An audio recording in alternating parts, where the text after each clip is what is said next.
Hello tonight, guys. How is everyone?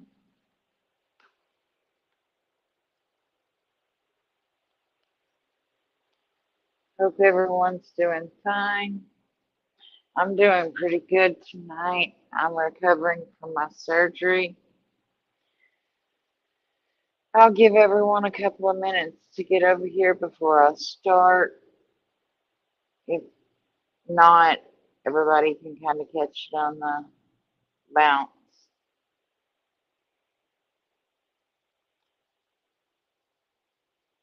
Maybe trying to do this live a little earlier than I've been doing them.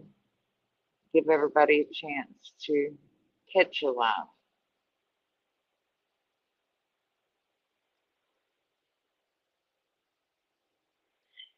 We will be talking about maybe all things, all red flags, summerwells, some red flags in the Michael Vaughan case. Just we'll be talking a little bit about everything tonight.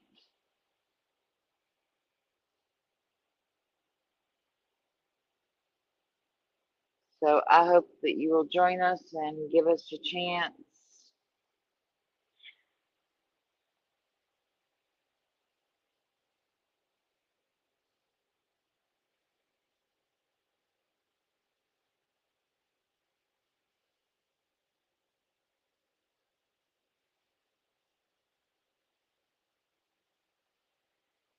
Hey guys, how are you tonight?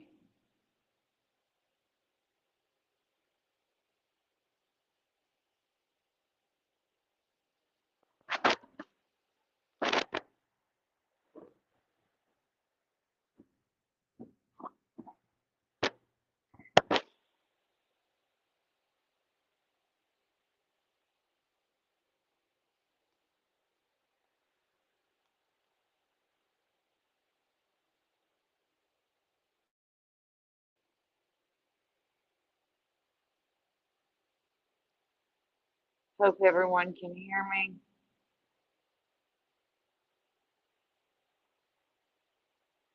Hope my mics are working good.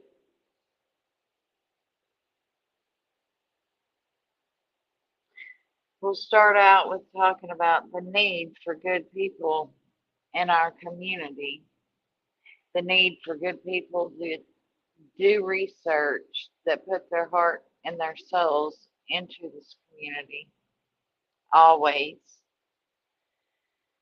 And the fighting and doxing that's going on within the community amongst people that seem to have been here forever. And I really hate to see that. Um, and it seems to be happening to people I truly care about as creators. The doxing is getting horrible again.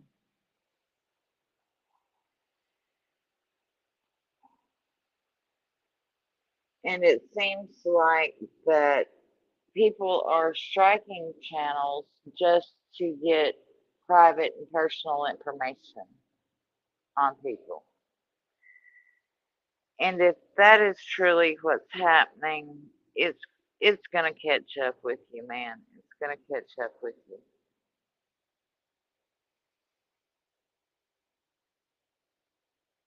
You're eventually gonna strike a channel that is going to fight back.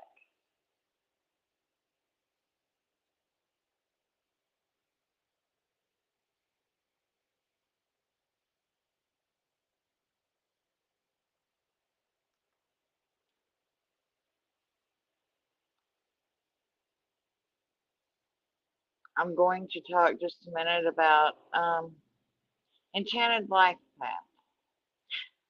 I enjoy Enchanted's um, content. I think that Enchanted brings a lot into this community. I think he opens a lot of eyes to things that are going on within the community. Um, Enchanted and I were the first ones, I believe, that found the refit shoes before they were feet fable shoes. Um, we found the original dancers there in Waco, when all this was just a project coming together. And we worked well together. We didn't have any problems. And I've never had a problem with the dude.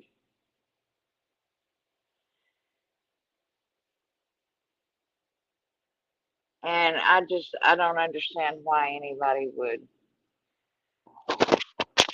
It seems like there is going on with a lot of channels. I've seen True Crime with Eve post an alert that there was some doxing going on over the Michael Vaughan and brandineal case. She didn't say exactly who. She popped up a few people that were getting doxed across the screen, but it did not give their private and personal information. Um, it's just a shame that this community is not big enough for everybody, because I believe that everybody is bringing a little something to the table. And everybody brings their own special twist, their own different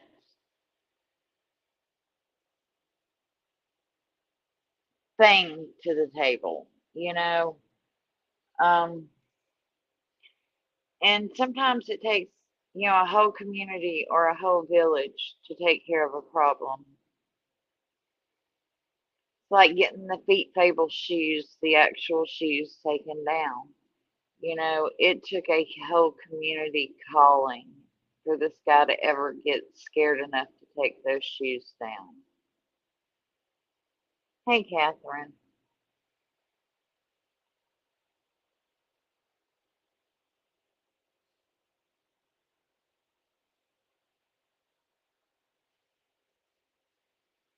It didn't seem like he feared, just one or two creators knowing who he was and where he was at. But when 1,000 knew where he was at, and 1,000 was on to everything that he was doing, you could just watch the websites falling one at a time. And, that should tell you there's power within the people. So we can't afford to lose anybody in the true crime community that really cares about what happens to these people. And I say people because not every victim is a child. Not everybody that we look for is going to be a child. But anyway, moving along, that is not the topic of my case tonight. Hey, Miss Libby, how are you? How are you tonight? And Miss Libby was there the other night, when some more of the websites started falling, when it took a whole tribe of people, when he started getting afraid of 1,000 people versus two or three. So, it takes a whole tribe of people. It doesn't take just one or two creators to make this true crime community special. It takes everybody. So we all really need to come together. So, one thing I wanted to talk about tonight was the Subaru. And one thing I wanted to bring to everybody's attention is Candace's Cash App has not been out there in quite a while. It's been several weeks since her Cash App has been out there. No Cash App at all that I've seen. And the Subaru is still there. And I said in the beginning that I could never find a lien on that Subaru when Don said that he was paying $600 a month in payment. We ran the VIN numbers. We looked for liens. We never could find a lien.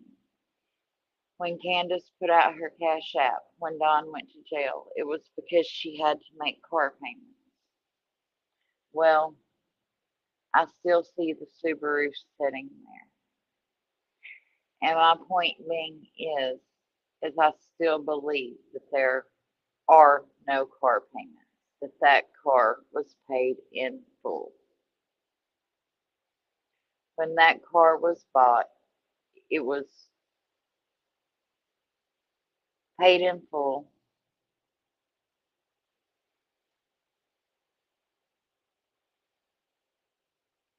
How else could she afford to be keeping it?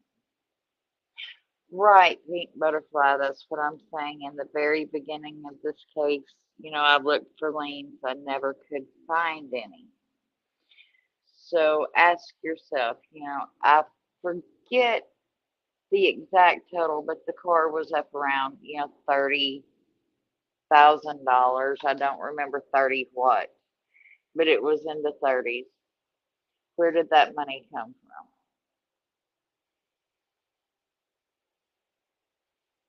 People don't just walk around with that kind of cash in their pocket. And the government did not give that kind of money in stimulus money. I don't care who you are, nobody got $30,000 in stimulus money. It was $1,200 a piece, $500 per child. That was stimulus money at that time.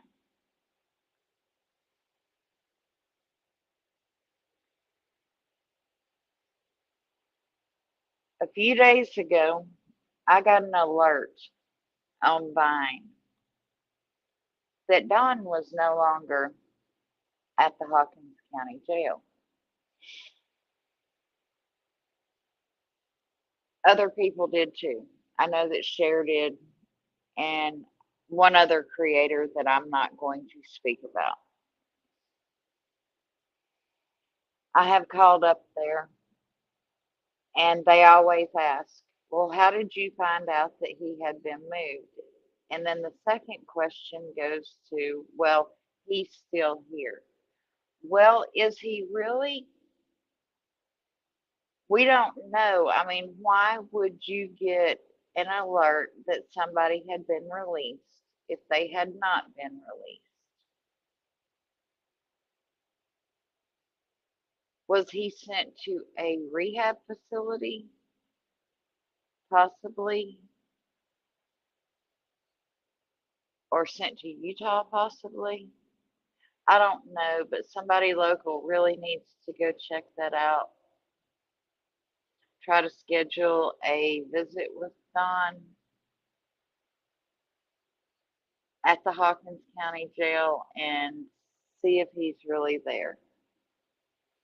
Hey, Mississippi Mud Pie, thank you so much for that. I appreciate that.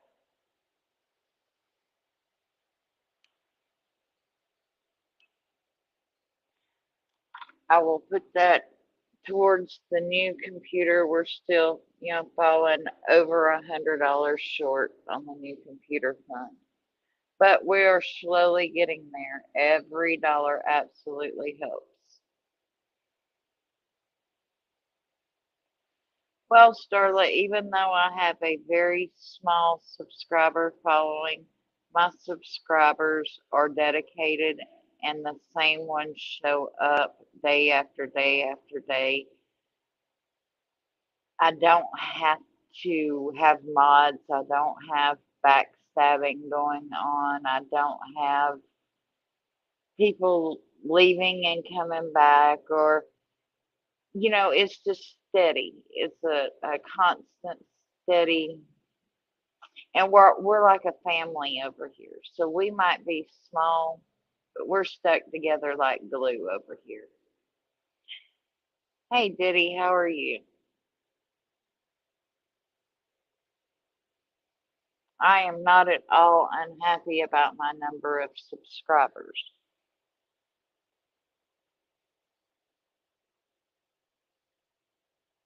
Sometimes we just get together and we just sit and just talk about family and stuff. Exactly. Quality over quantity. We just talk about how we're doing and how things is going in everybody's life, not just mine.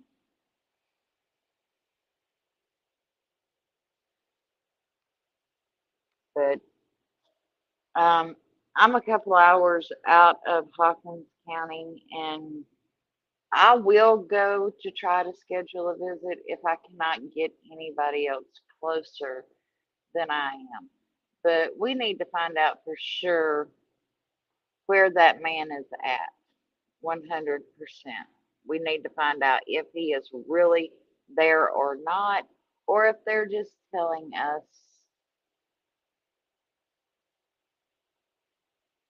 he's there. I'm wondering, since they are down like 19 short in the jail, if they are just releasing people.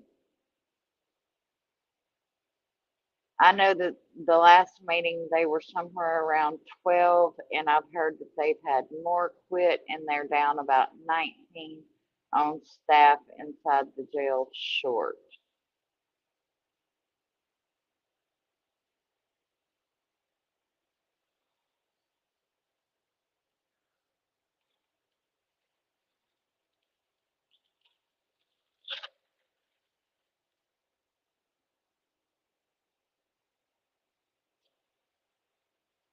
Definitely, we need to find out about that 100%.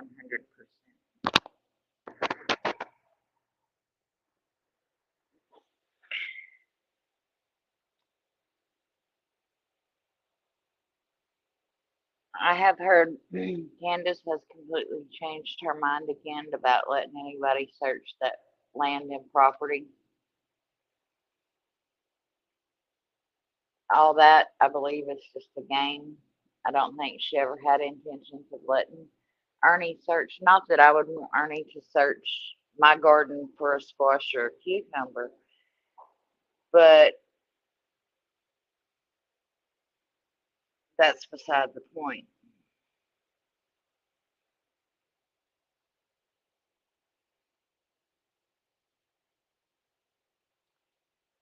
I really wouldn't trust him to search for a lost Cabbage Patch Kid. That's just my opinion. But that is after I watched him handle the evidence at the racetrack, or that supposed evidence that was not real evidence. That supposed evidence when he done the racetrack video where he's handling supposed alleged evidence with his bare, sweaty hands and wiping his face and his nose with his hands and then bending down and picking up evidence and improperly bagging that evidence.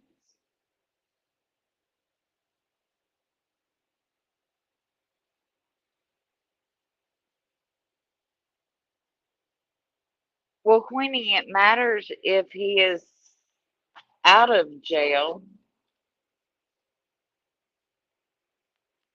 wouldn't you think? If he did not even serve his remaining time, or if he did not serve his whole sentence, or if he is just out on the streets, or if he's back home, wouldn't it be good to know? And yes, now with today's technology, anybody that's in a jail system or a prison system, you can sign up to have a text sent to your phone, your email, or anything like that when that person is released or when they go out on bond. That's how all these YouTubers know when somebody is released immediately. They know the minute that they get out of jail, and that's because they sign up for these bond alerts.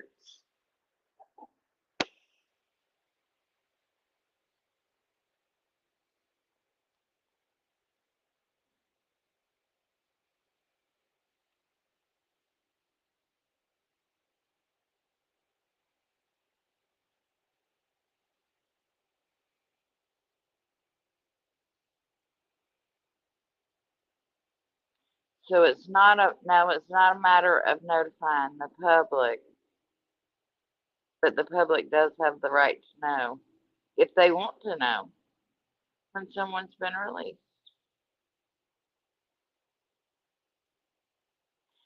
Exactly, Miss Libby. I'd like to know too.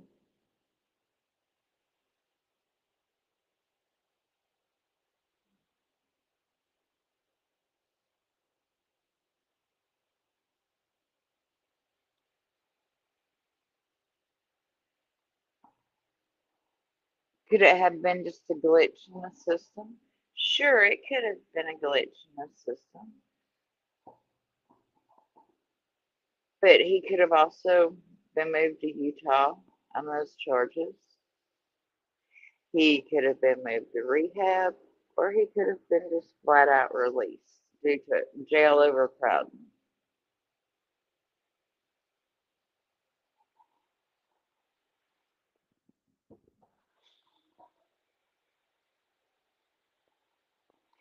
It was DWI and probation. It was a violation of probation.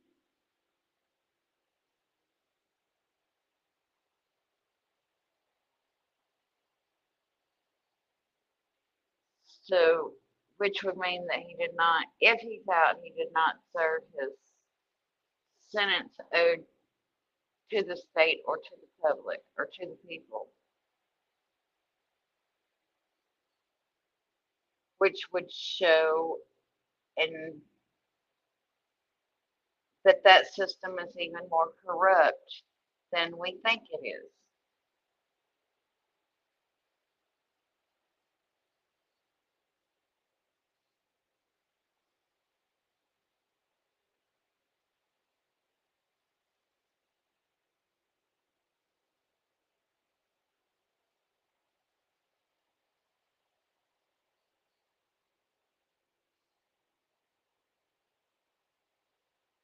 And if he's not supposed to be out until he finishes a substance abuse program, if he is that much of a danger to the public and to himself because his drug and alcohol abuse is that severe, then yes, notify everybody that's around him when he's out and about driving around that he's out. Absolutely, I agree with that.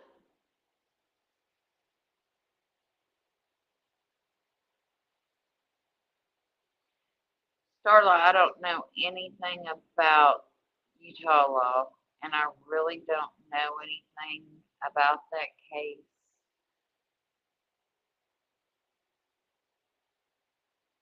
and how many people has actually really come forward in that case. But hopefully,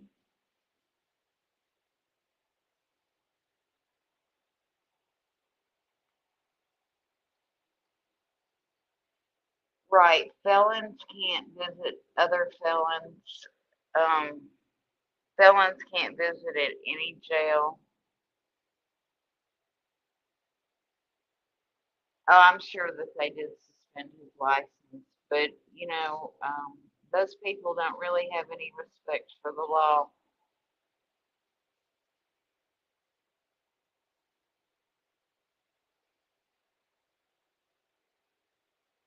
If they needed cigarettes or liquor bad enough, he would jump in that car and go, or in his truck and go.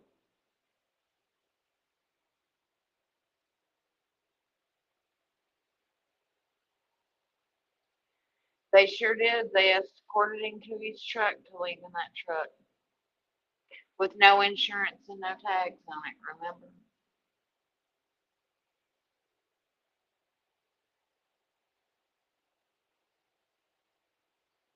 Hey, Visca, how are you?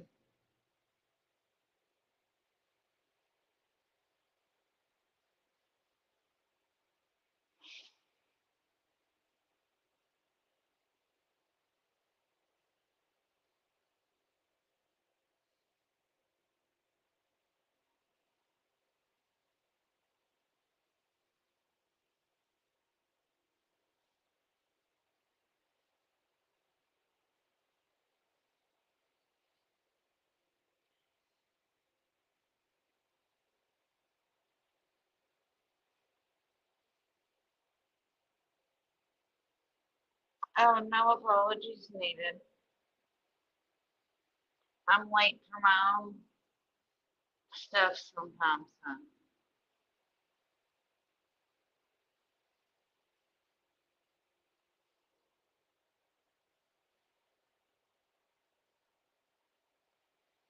And I'm really trying not to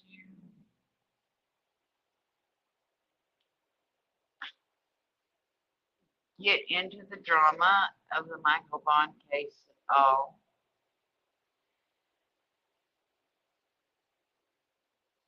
But I did hear the phone call that Brandy was on when she hollered at the 2 year old little girl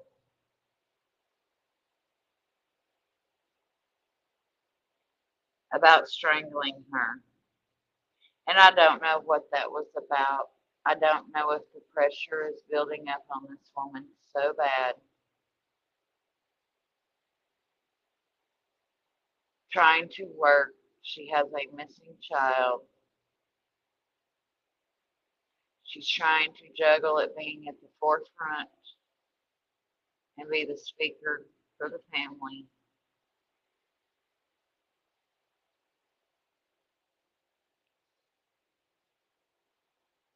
And I know that she's got a lot on her.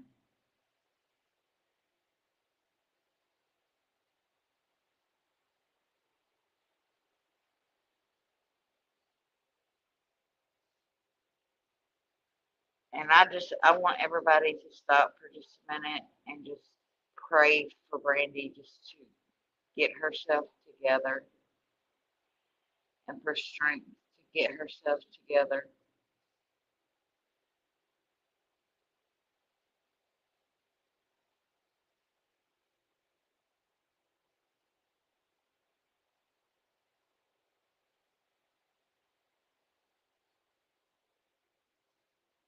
Because I know that it's got to be tough.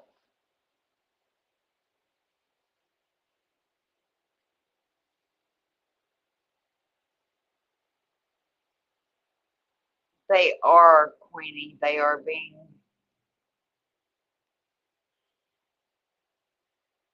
just today, the headlines were what I'm speaking on right now. Brandy screaming at the 2 year old that she was going to choke her. Another headline was Brandy admitting meth use. And if you listen to that recording, she was talking about past meth use, not current meth use.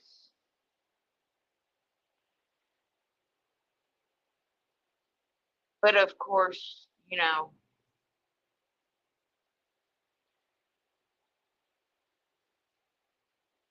another headline was admitting weed use and talking about the dogs being brought into the house there after Michael come up missing. Um, Another headline was, Tyler having an affair with the babysitter. I mean, yes, the drama is all there if you want to go look for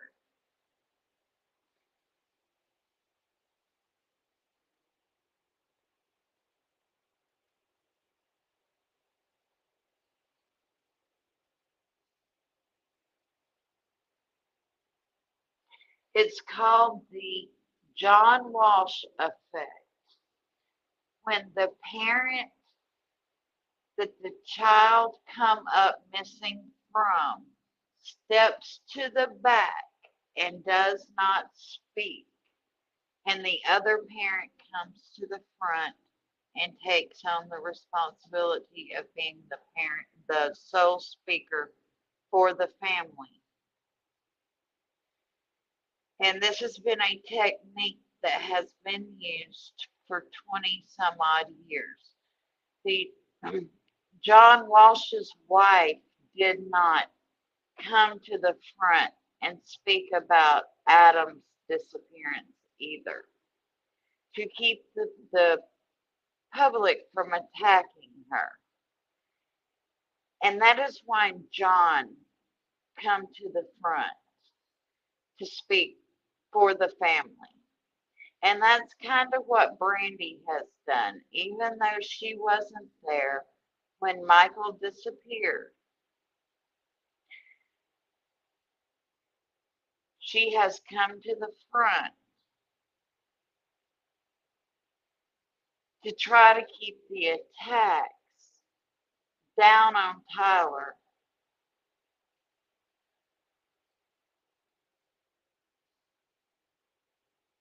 because Michael actually came up missing from Tyler's watch. So the public would attack Tyler a lot more than what they are attacking her. But what seems to be happening here is they're attacking him for his silence now as well.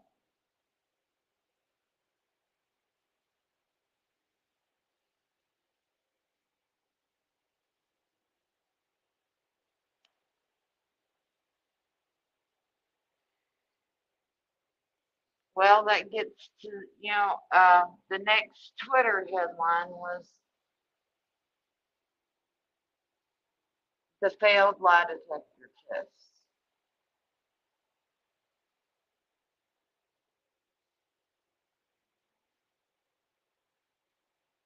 He was never seen on camera like we was told he was.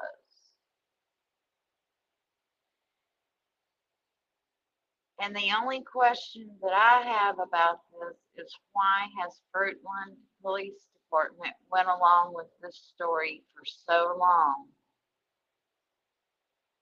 Hey, Dakota. And put out these supposed facts if they were not facts.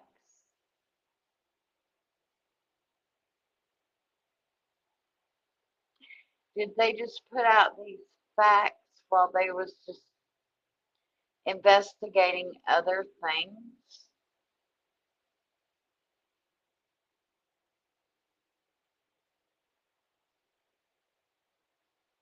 Libby, if you're still in here and you know the answers to some of this, jump in here, because I just started picking up these headlines today on the Michael Vaughan case. And I'm trying to tread on this very lightly, as you can tell. I'm trying not to do this in an attempt to attack or create drama. I am trying to relay information, but I'm also trying to receive some answers here.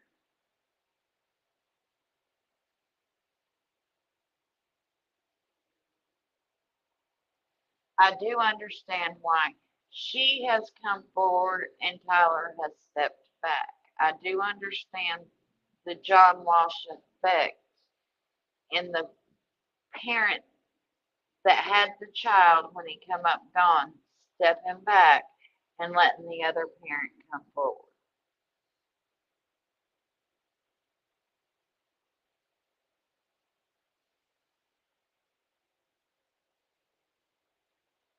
Well, what concerns me about the phone call is there has been children that has come up harmed when parents are under that kind of extreme stress. And that's why I said, please send up prayers for her.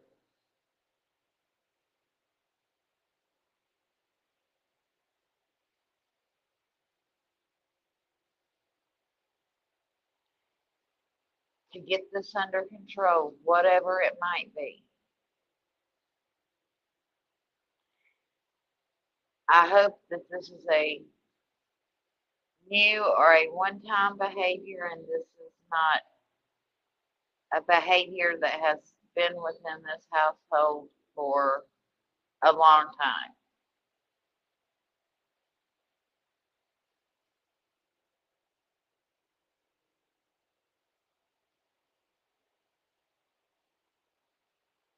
Because then, see, this gives us the right to say,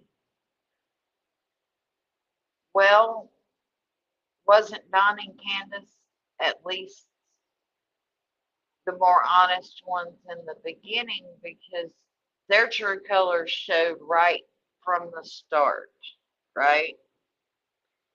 We knew who they were from word go, from Jump Street.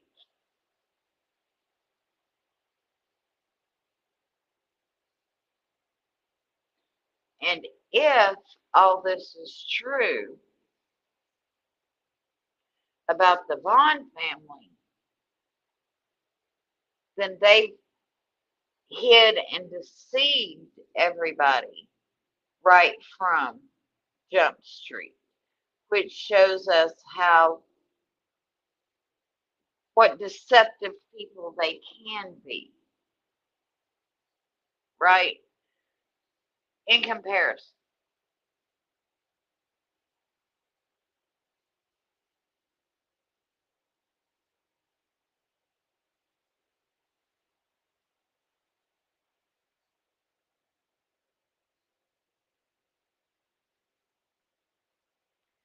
Exactly, Dakota. I just sat down and I was listening to some of that when I was waiting on my surgery yesterday, while they were starting IVs and all that stuff and blah, blah, blah. That's when I started listening to the Twitter spaces and listening to all this and really started hearing what was going on within these phone calls.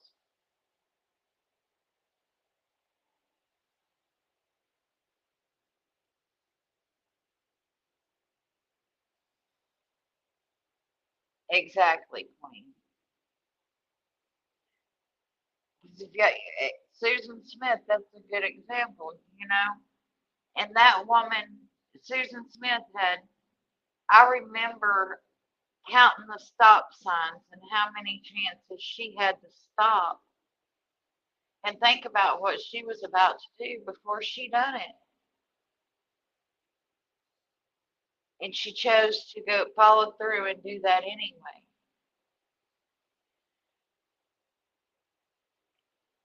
And how many days it was that she told us that car had been stolen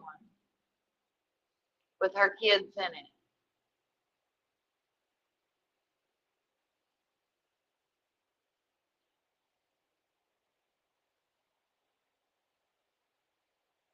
And the whole world believed her. The calls are on Twitter spaces, on Twitter.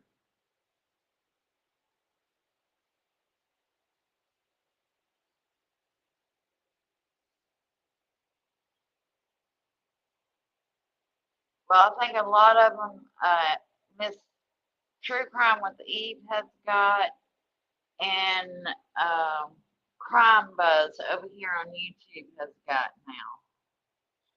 So you don't even have to go to Twitter spaces to hear them.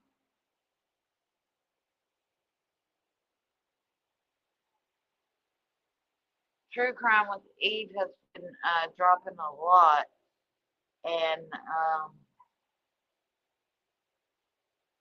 Crime Buzz is a channel that's been up and coming that I've really been impressed with because it just seems like it's just all facts and no drama.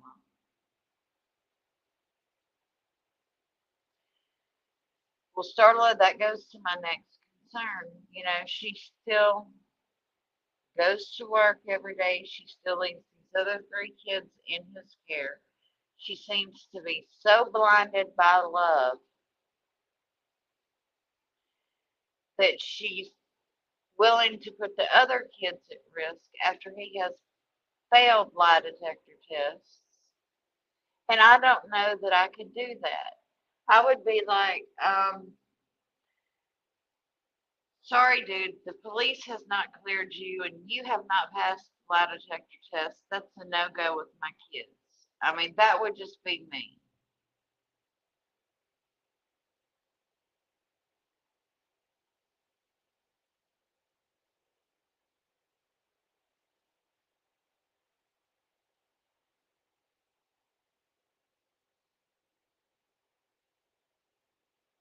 Right, Queenie. I've never heard Tyler ask for his return. I've yet to hear Tyler speak.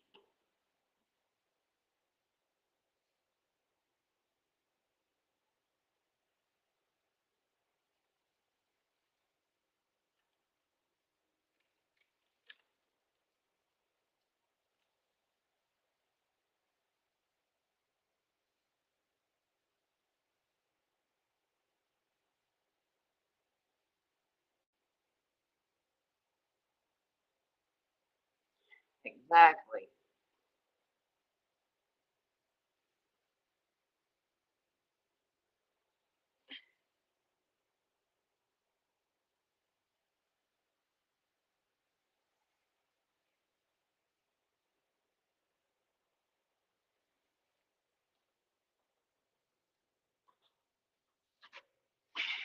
He is supposed to be the bio dad. According to Brandy, he's the bio dad.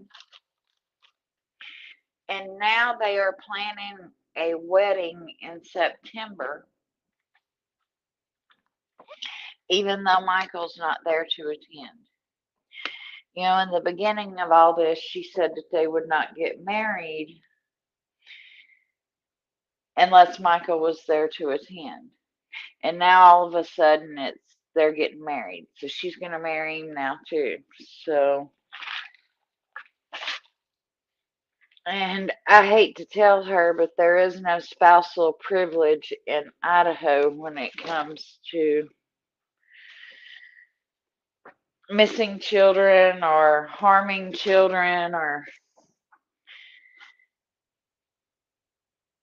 any of that stuff. So if that's what she's hoping for, that's going to be a no go.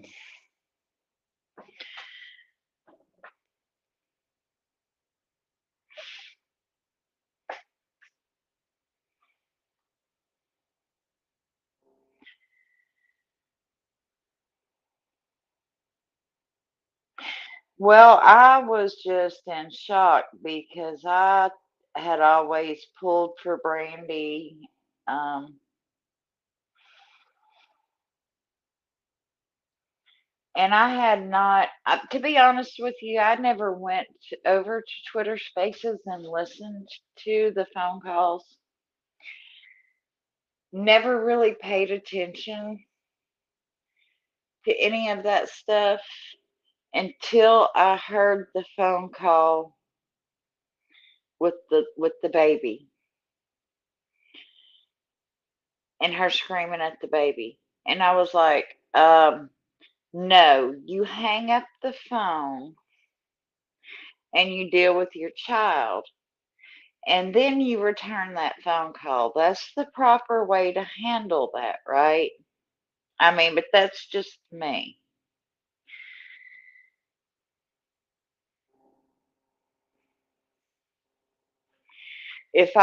When my kids were little, if I was ever on the phone and they were acting like that, I was always, I'm sorry, I got to call you back. I've got to take care of my kid, got to deal with my kid right now. And then after I laid, my child down for a nap or what have you, then I would return the phone calls or whatever. I'd be darned if I'm going to try to talk to somebody and have to scream at my kids at the same time.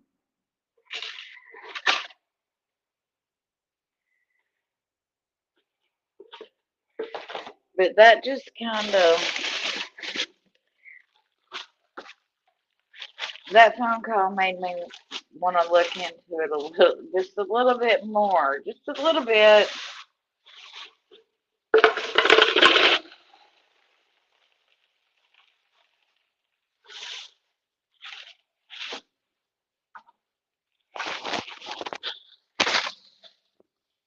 Sorry, guys, I'm getting some ice. I'll be done in just a second. I know it's a lot of noise.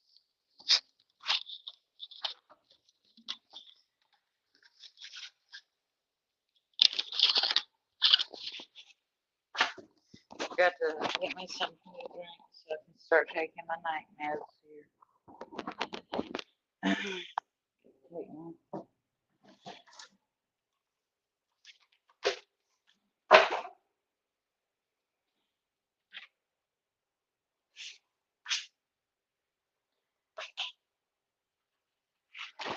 But yeah, I mean, that's like the proper way to handle phone calls with children screaming. But y'all tell me in the comments what y'all think about that.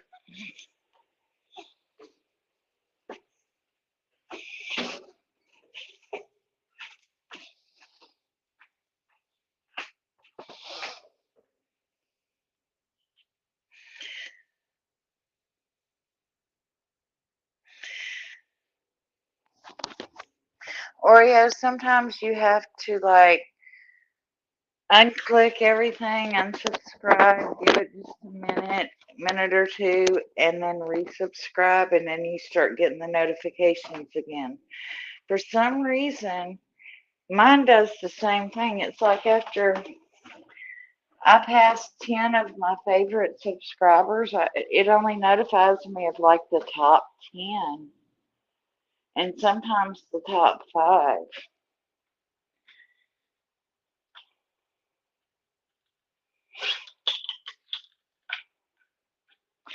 And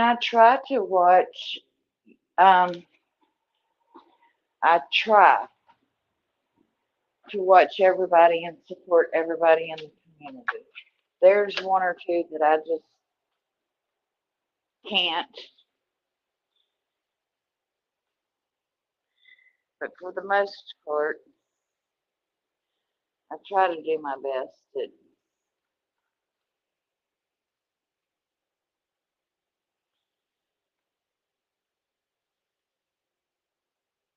doing right by the whole community.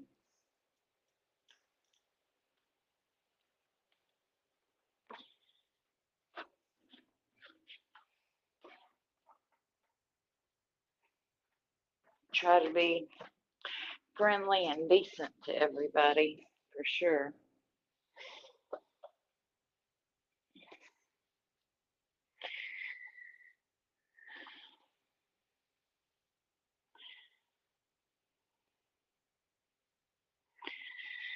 You know, I've wondered a lot about whether or not he wandered off to the Snake River or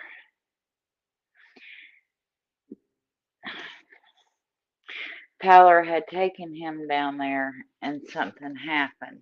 They said Tyler used to take him down there a lot.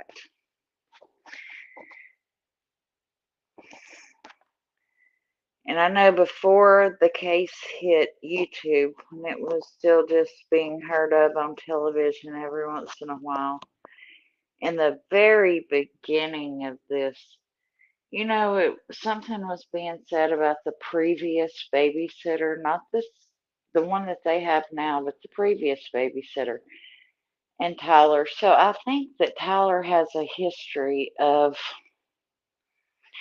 other women. And Brandy doesn't want to admit to that, but see, that is just me gossiping. So I'm just not going to go there. I think everybody pretty much has that part figured out.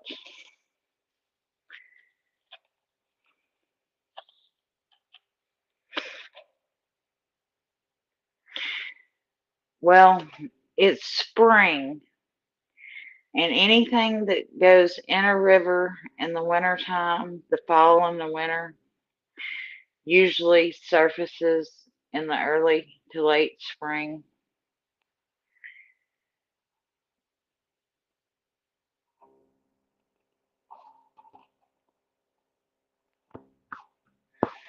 So we'll know.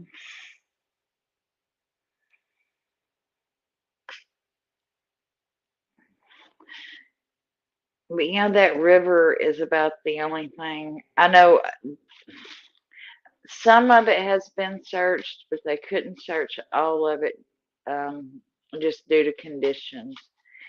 But the conditions are getting right. It's getting that time of the year to where they can get out there and search. But that's about the only place left to search for that baby.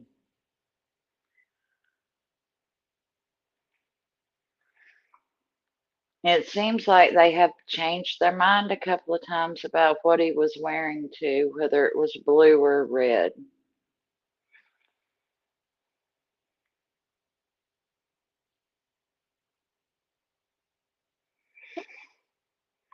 And I'm starting to understand now why an Amber Alert may not have been issued in the beginning. If all these red flags were there,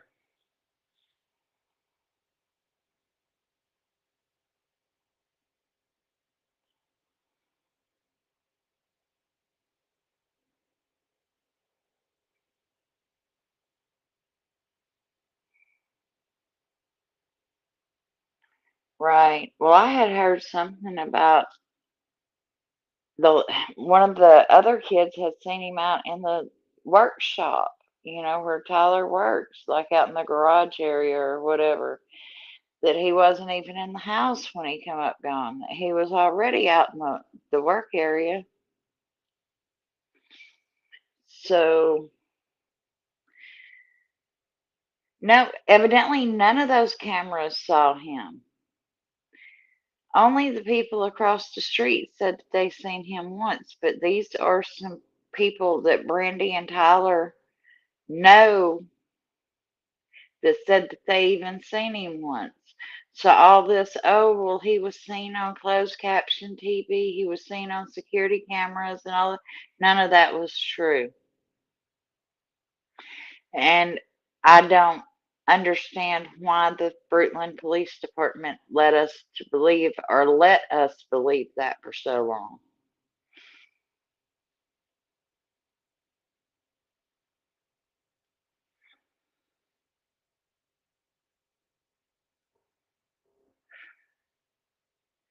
I don't understand these police departments.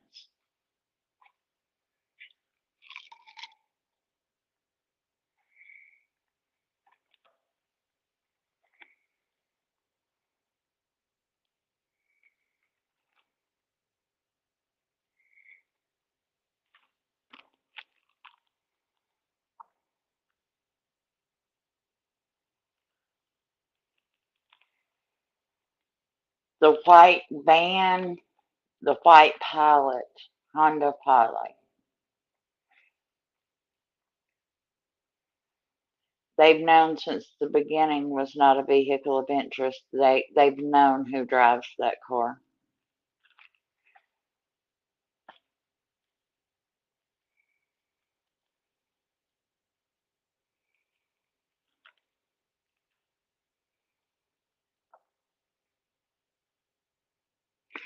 The white Honda Pilot, I guess it's kind of like a SUV type van.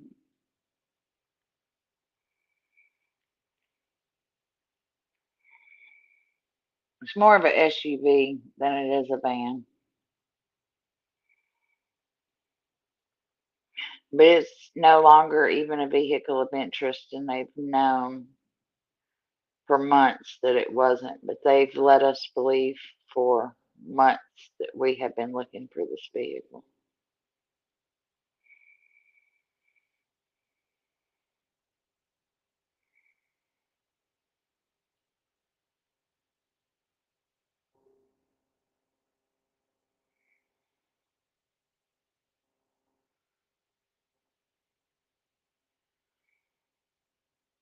Right, like the red truck.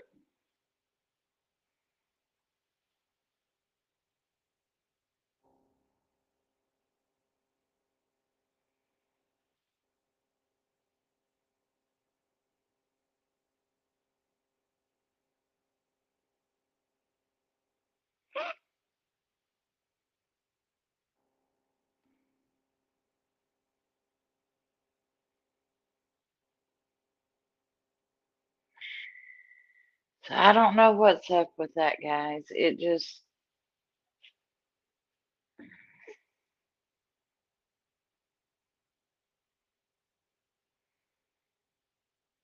if anybody out there knows the whereabouts of Michael Monkey Vaughan, please call the Fruitland Police Department or hit the website, call 911. Michael Vaughan, fruitland.org.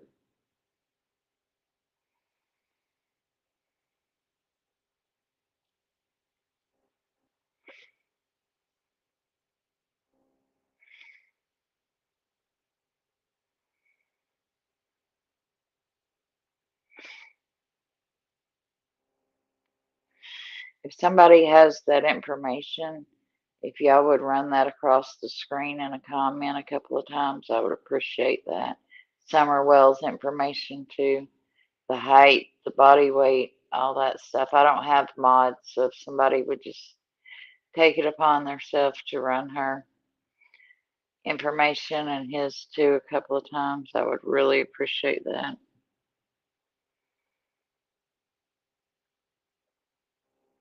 I've got her stuff memorized, the 1-800 TBI fine because I repeat it so often. His, I do not. I'm guilty of not knowing that information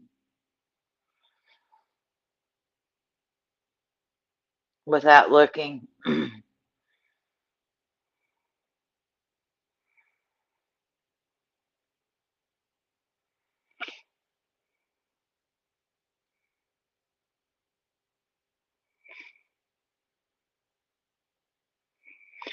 Yes, Brandy was talking to a friend of hers on the phone and did not know that she was being recorded.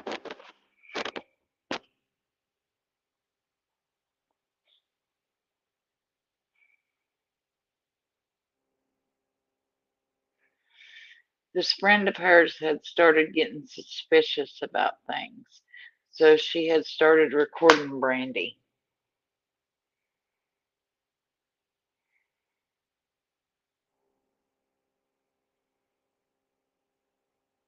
When things started not adding up. Now, this is the best that I've been able to gather things just in the past day or so that I've been looking at them is when things didn't start adding up, she quickly started recording things.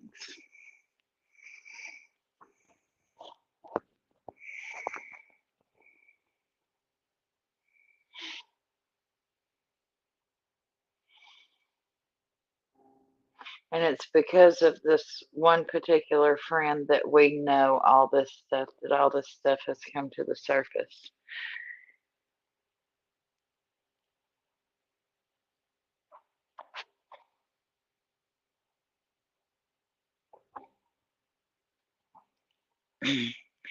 Like I had no idea about the house being searched for weed because when they brought the search dogs, the house smelled so bad and smelled so much like weed.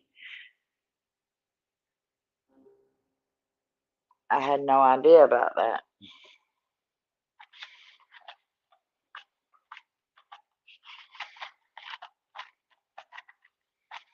So I'm not even understanding why CPS is not involved yet on a level with the other 3 kids.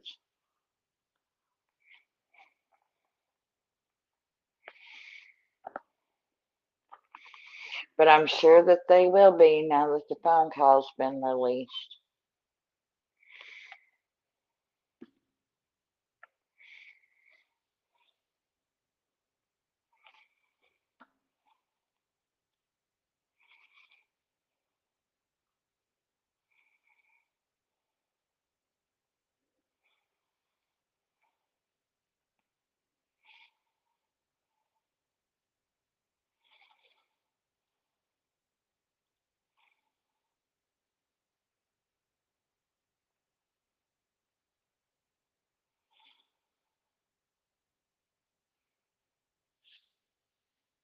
It is just a blooming mess that has come out in the Michael Bond case.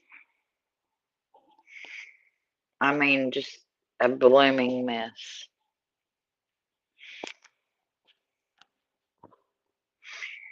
I don't think it's going to go on quite as long as Summers, though, with not finding out the answers.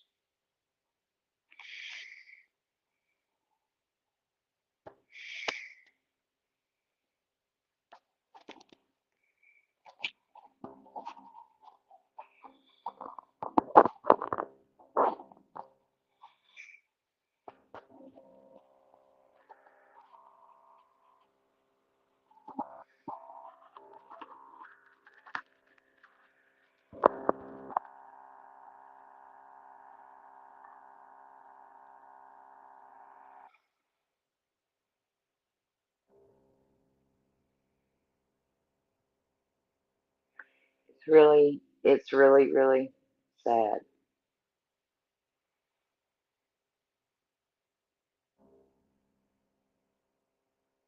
And it's really sad the level of deception.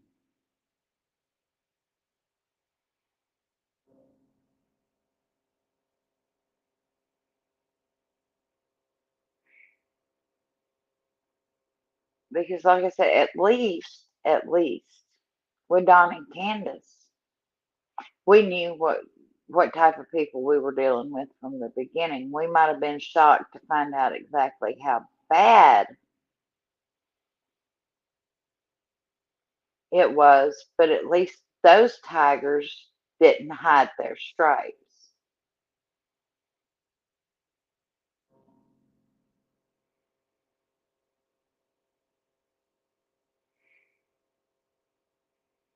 Oh, Queenie, I believe that 100%.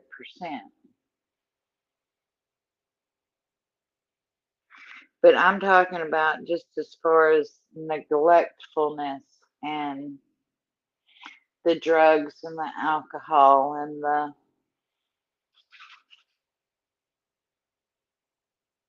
getting messed up and forgetting where your kids are at kind of thing.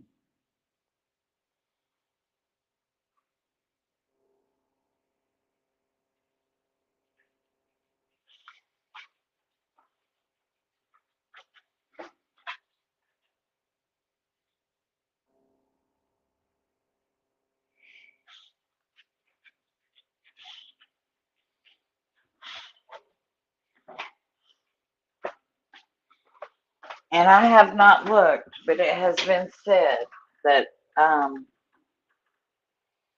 Tyler and Brandy both have records almost equally as bad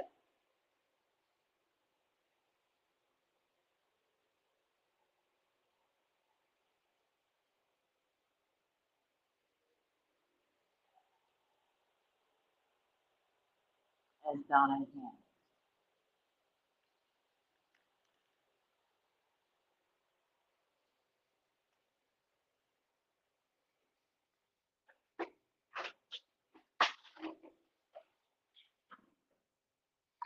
Well, I don't know about the pulling the gun part on CPS. That's pretty bad.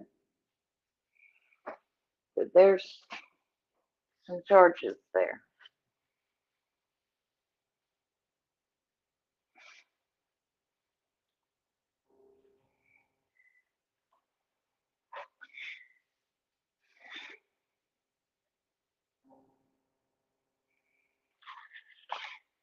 And let's don't forget, along with on the summer case, that we've got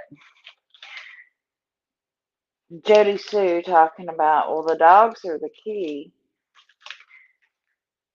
And then she talks about the dogs stopping right in front of her feet.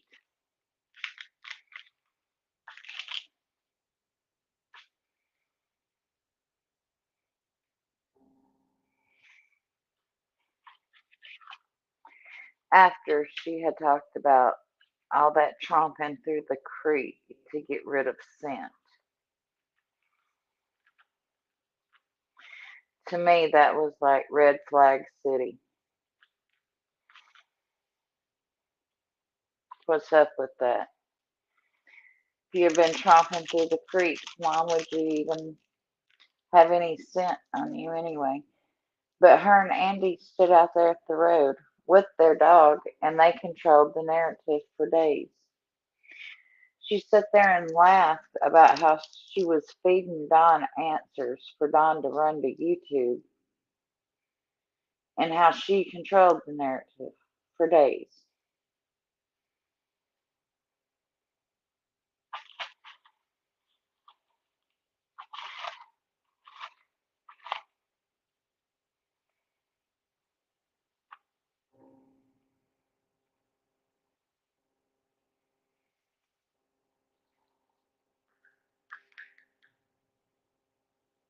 And I ask, if you have no involvement, why are you controlling the narrative? Why do you care what he goes and tells on YouTube or anywhere else for that matter?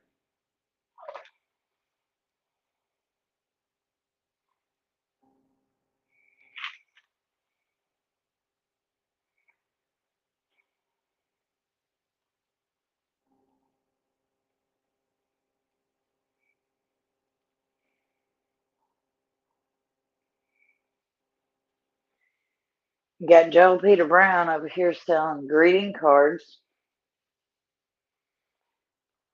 and books still. I think all the tennis shoes has been took down. But the last I checked, he was still selling books and ebooks and greeting cards.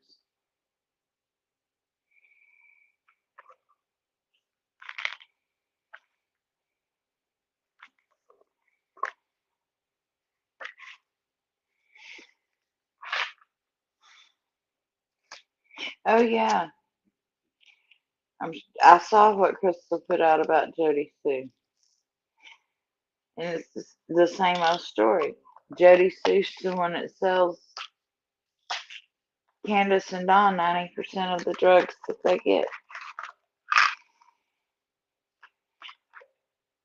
And then ask yourself the question, why there, about the time summer comes up missing,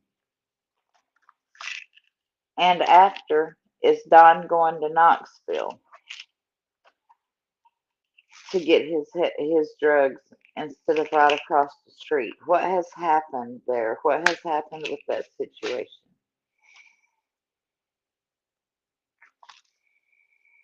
You must owe somebody some money, or you must have pissed somebody off really bad if you're willing to drive an hour versus 2 minutes across the street. I mean, just in my opinion, right?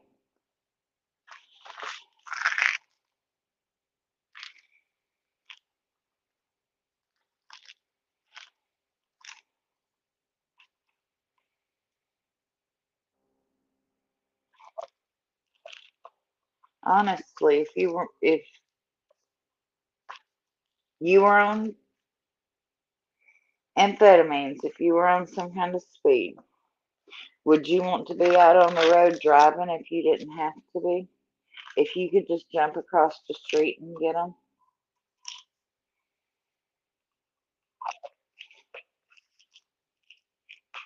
So what happened with that situation? Why can't you jump right across the street and get them anymore, Don?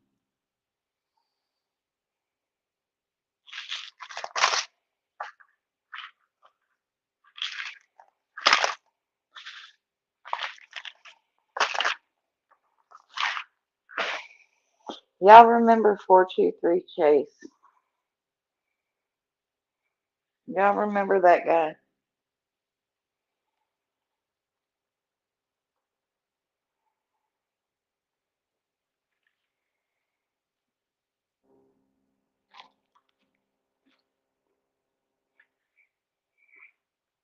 Do you know that he owns an international hemp company?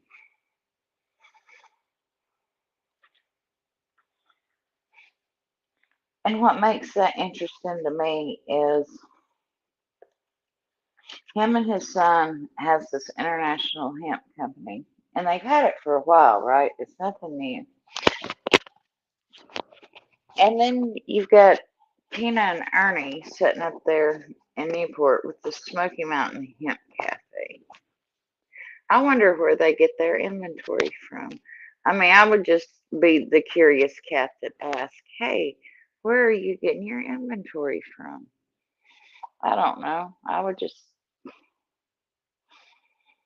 be curious if they knew each other, right? Does that make any of y'all curious?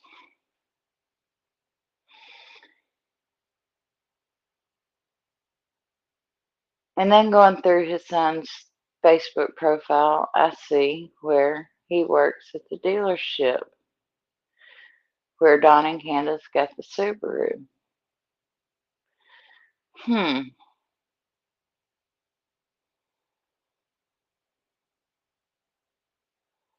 Go look for yourself. It's under Brad with Sean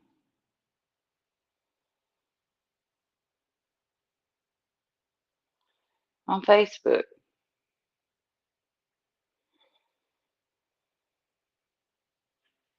Yes, the headquarters is in Tennessee. That's just the name of it, International Hemp Company. But I suppose they are international. But that's the name of it, is International Hemp Company.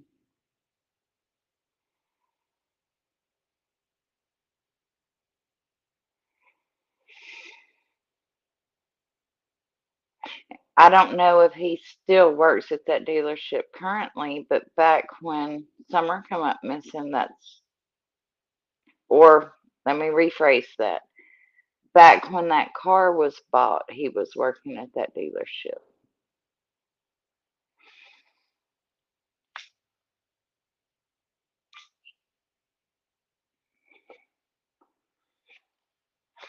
And that's just things that make you go, when you're connecting people, right? I mean, when you're looking for connections to people,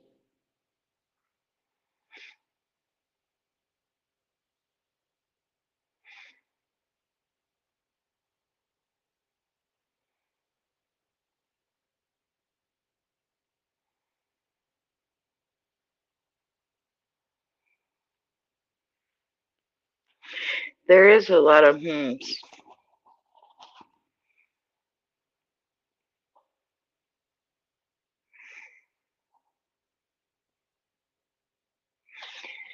Well, let me throw something else out there. And we're just like family talking here, right? Go back to Justice for All's interview. I think a lot of things is connected here. A lot of things at play. A lot of people connected. Because Jose will say twice in this interview, when I was placed at the Wells house, and then he says, and when I was placed at in this house. Well, what do you mean by placed?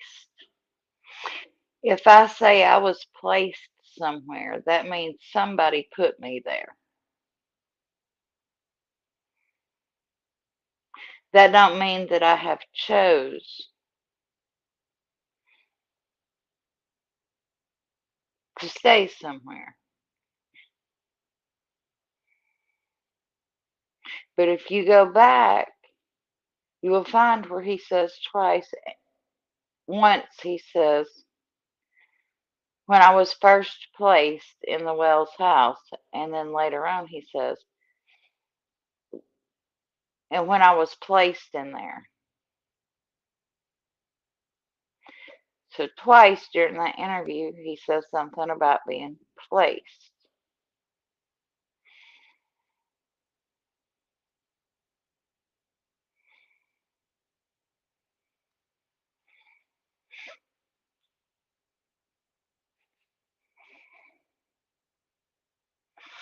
Now, we know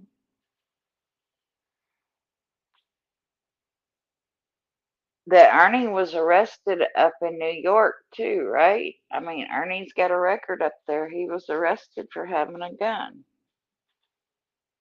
in New York, right? Jose said that, Dakota. He says it twice in Justice Scrawl's interview. He says, when I was placed in the Wells home.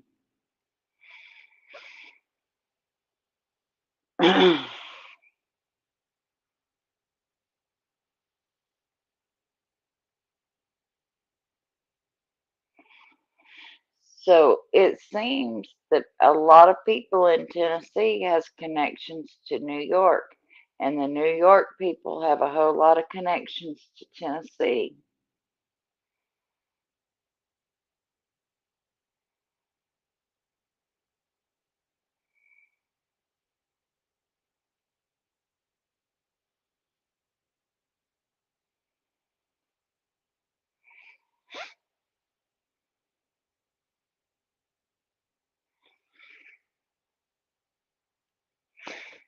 When the arrest happened isn't as important as the connection that's there and him even being there. And it wasn't that long ago.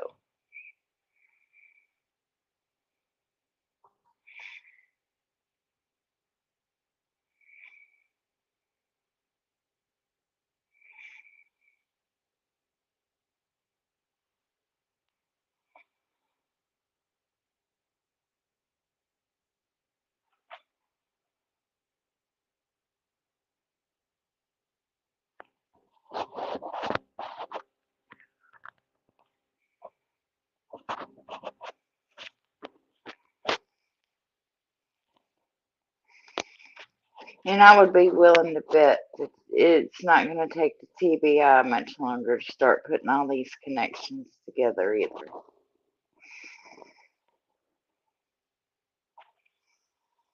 if they haven't already.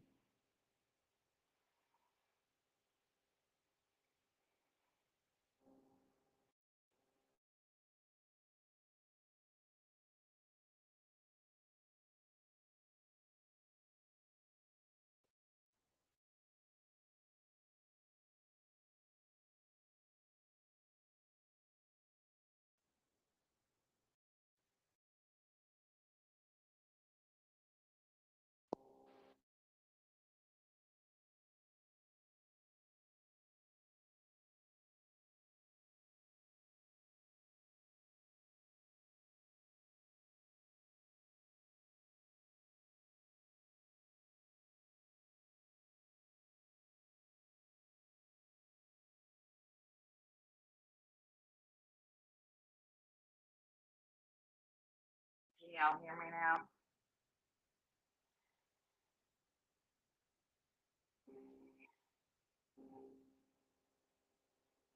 Put a one in the chat if you can hear me.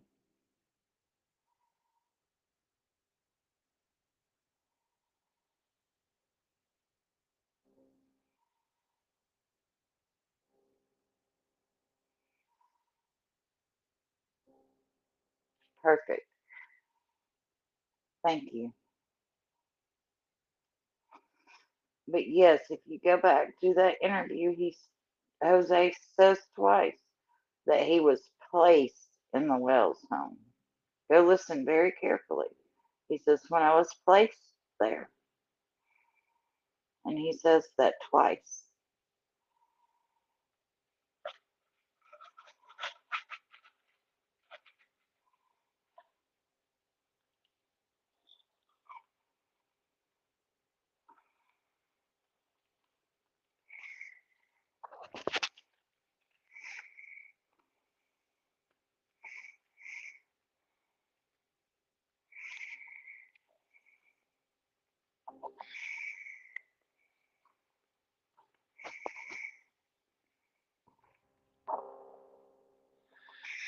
No, it wasn't a rollaway earbud. I had an incoming phone call.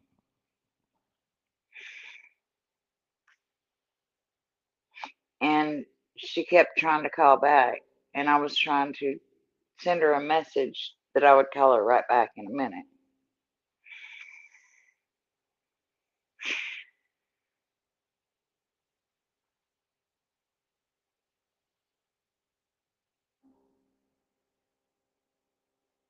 But my question is why all these Tennessee people have connections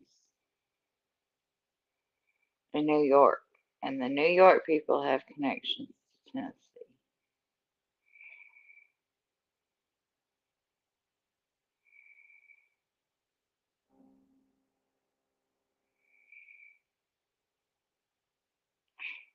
Allie, Allie's daughter Sherry, the grand or no, Sherry's mother Hold on. Allie's mother, Sherry, has come up with 3 counts of child abuse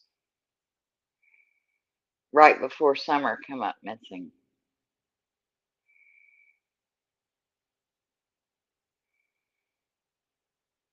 And they were all with a child under 8.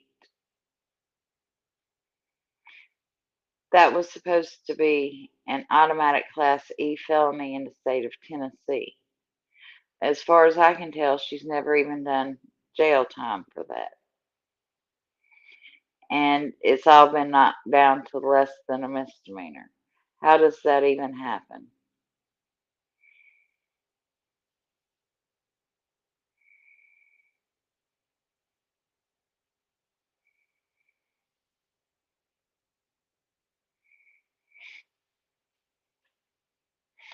And if these people were truly down here visiting, why weren't they split up between the 2 households? Why weren't some put at Allie's house and some put at Candace's house? These people were not even supposed to have known Candace, but somehow all 14 of them landed inside the Wells house.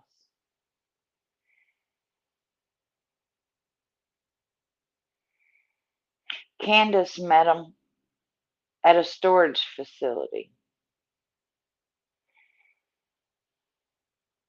Does this not hit anybody else as strange?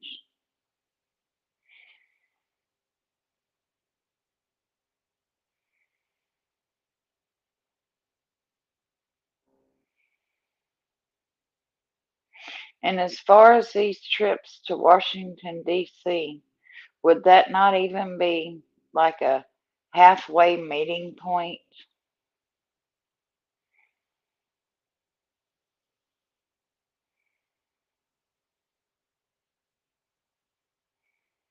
for other trips during the year? Would that not be like a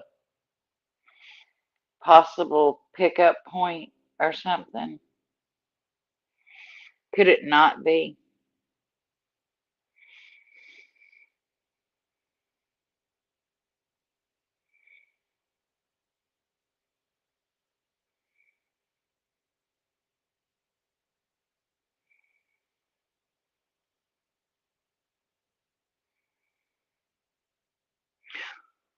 Or could Jody, Sue, and Andy have just been slap pissed off that Candace and Don was bringing drugs up on that hill from New York? Could there have been just a small time drug war going up on that hill?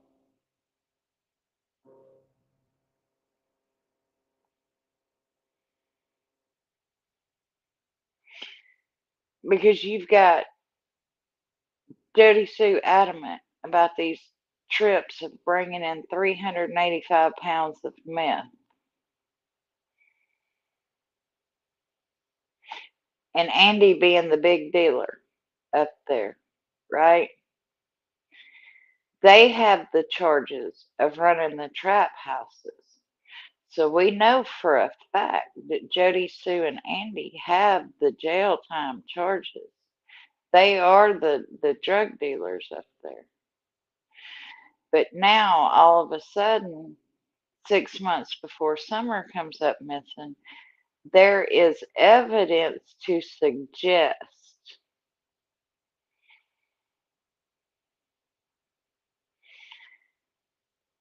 that Don and Candace may have been bringing in drugs from New York. Would this have caused a small time cornbread war on that hill?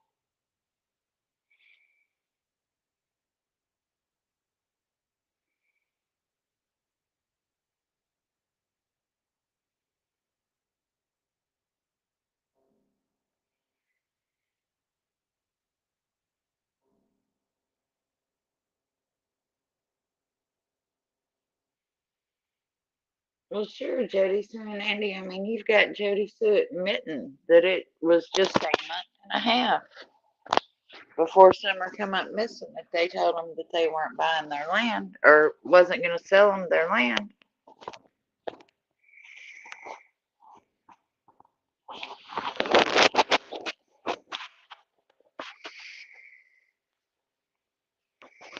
And they were possibly going to sell it to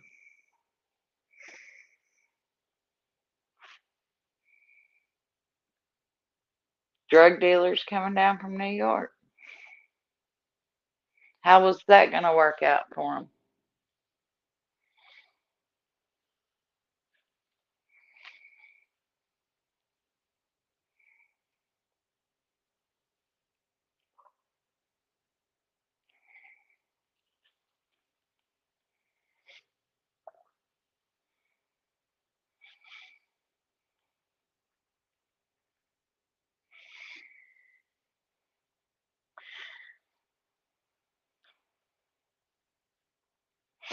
Maybe when Jose was placed in that house, he was placed there with a large quantity of drugs.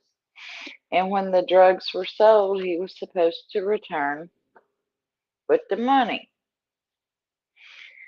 Well, he was run off ahead of time, right? He was sent to South Carolina and he was dropped.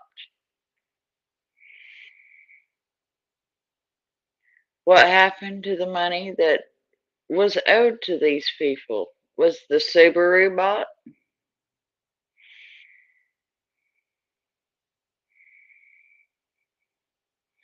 Is that what Don decided to do with the money that he owed or that Candace owed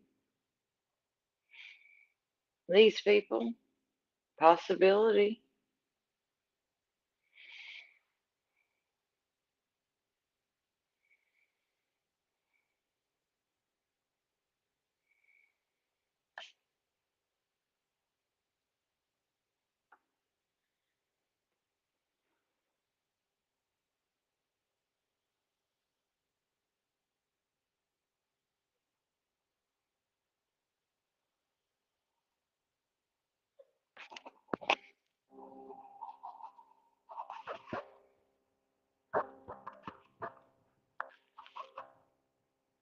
But I caught that last night going back over Justice for All's interviews where he says, I was placed in the Wells home. Well, what do you mean you were placed?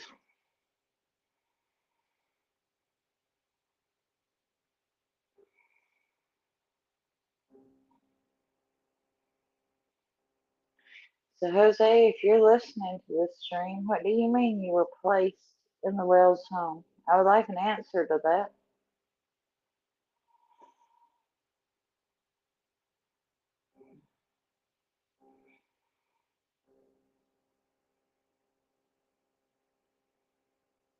I'm sure a lot of other people would like that answer too.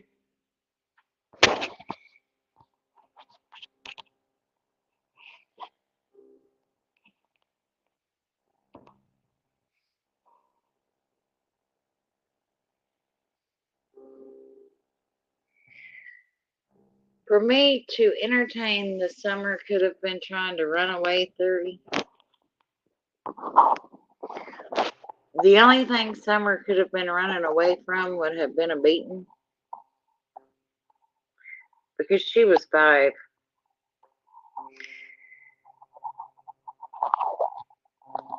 And for me to entertain that theory, I would have to go back to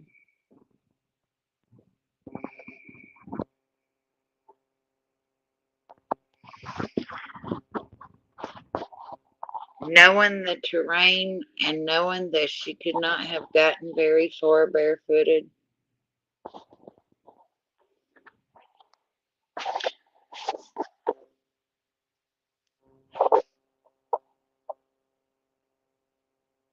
And knowing how they searched and how they come back around and searched again.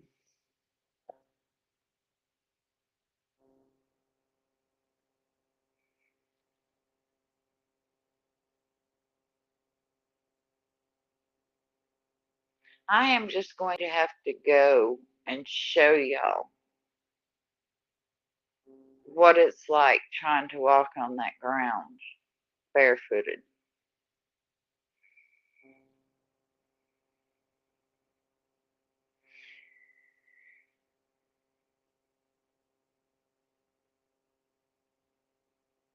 And I believe with all my heart that she would have been found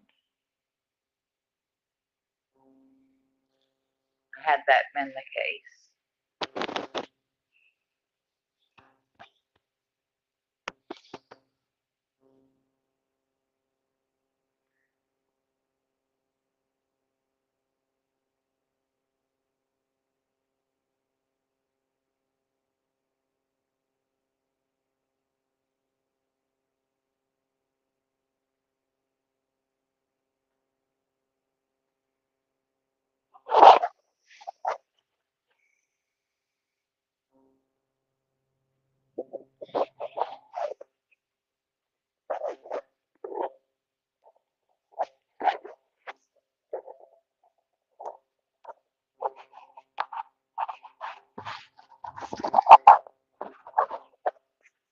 I think that Summer was gone before the police was even called up there that day, or she was at least gone off that property.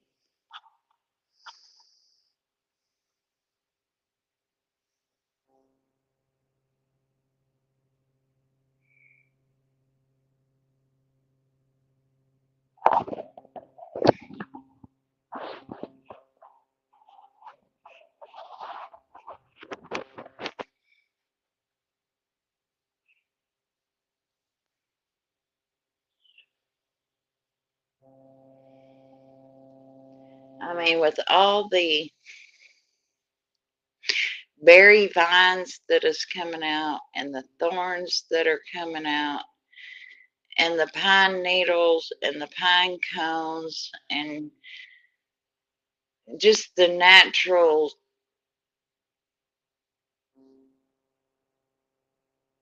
I mean, it just, it tears your feet up. I don't care how tough the bottoms of your feet are. When you get out into the thick of things out there, it cuts like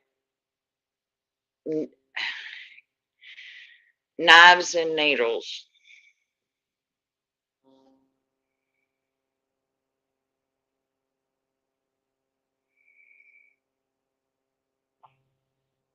I think those dogs dragged her shoes all over the yard.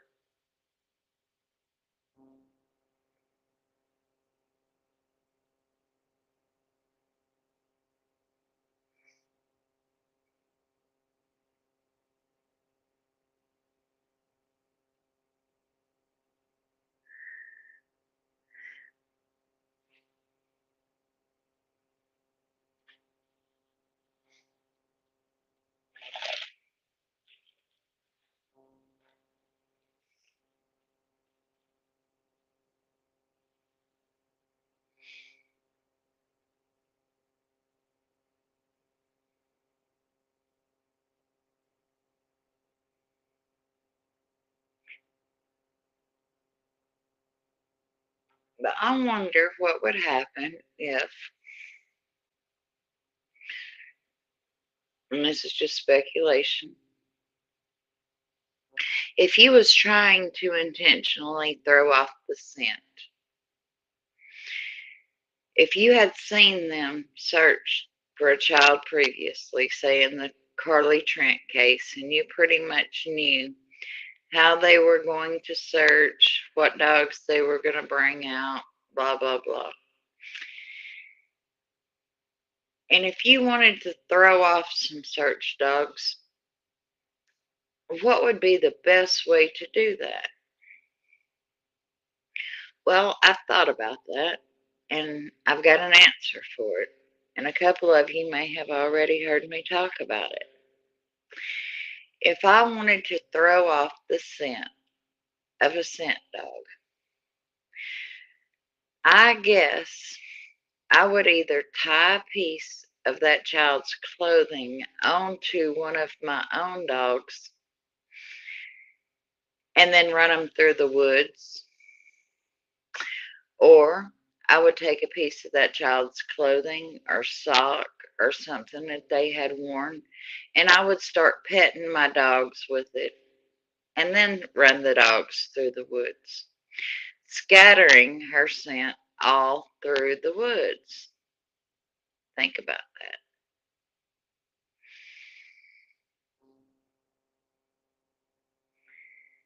Candace went for a walk or a run or something, and Jody Sue is adamant that those dogs are the key.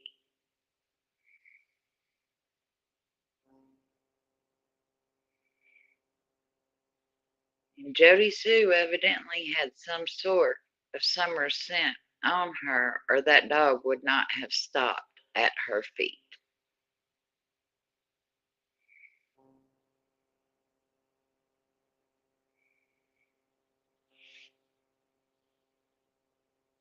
I said, y'all just think about that.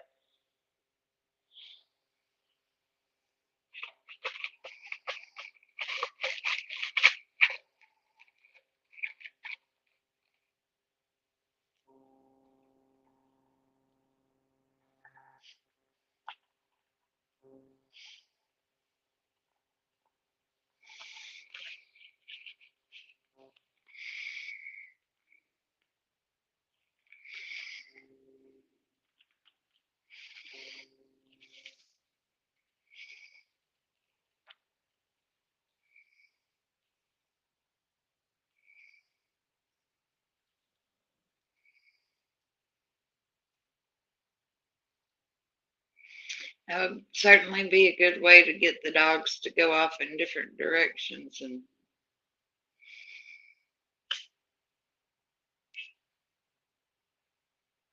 confuse the dogs.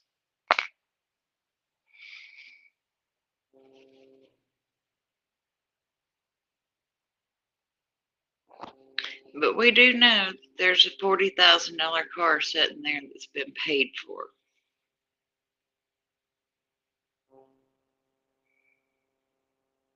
That is totally out of character for the Wells to have. Even if they was to go buy a new vehicle, would they have chose a Subaru?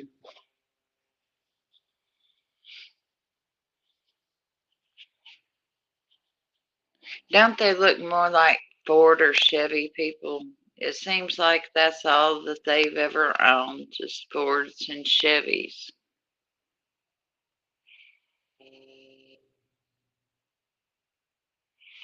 Never, even the junk cars sitting around, even the ones that doesn't have any wheels. You don't see any foreign made cars sitting there.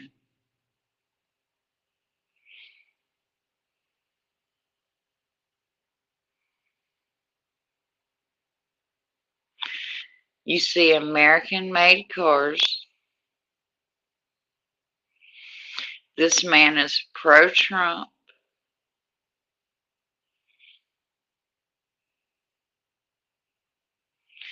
QAnon,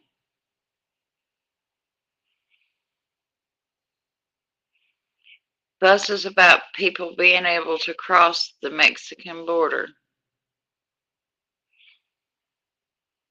but he's buying a foreign car.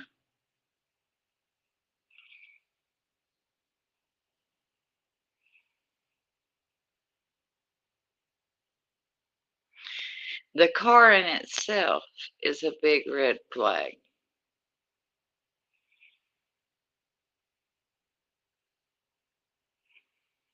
Or to me, it is.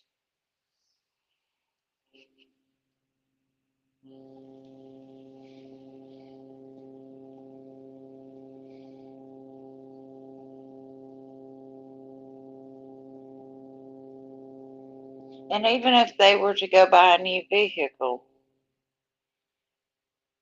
they would probably have bought new used. Even myself, when I shop for vehicles, I don't buy brand new. I buy mine, 2 to 4 years old, because when you buy them brand new, they depreciate in value just as soon as you drive off the lot with them. And you lose a whole lot of money on a car, or in my opinion.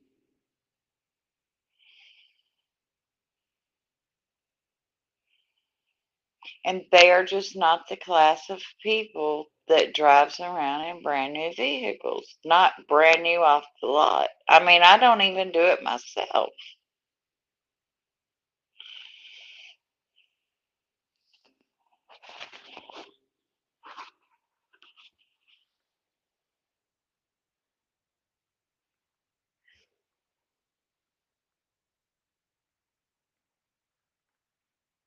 They traded nothing in on this car. It was a straight out buy, according to the paperwork.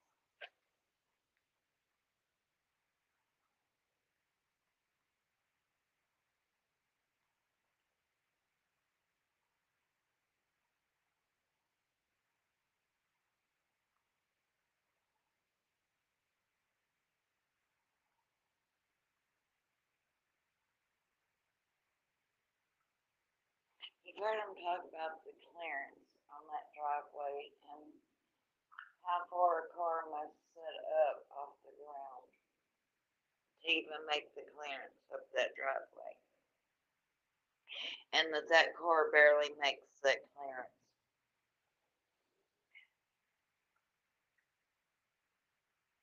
So the car is just totally out of character for the property, for the family, and it only fits five.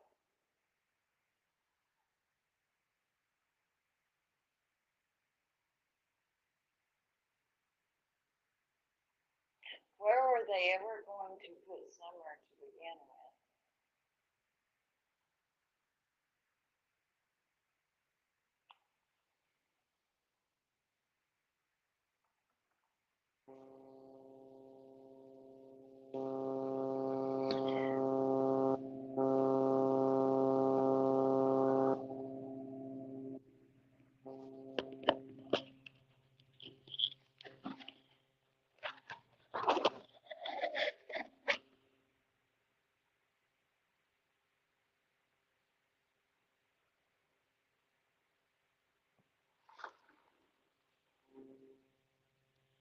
So I don't know.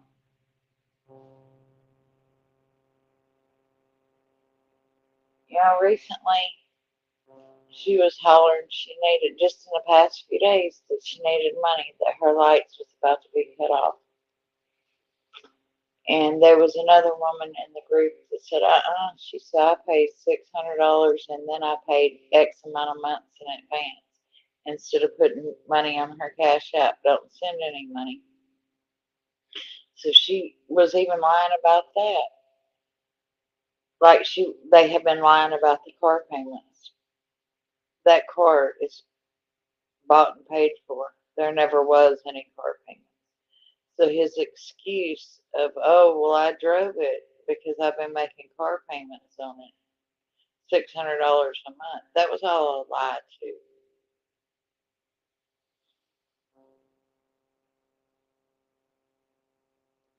I'm feeling better, Tennessee Rose. Thanks for asking. How are you?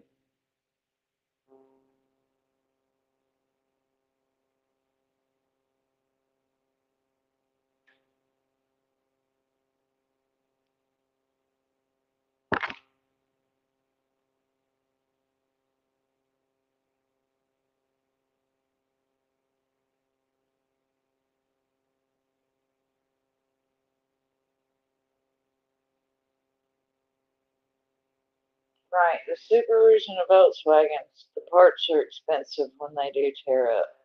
That's for certain.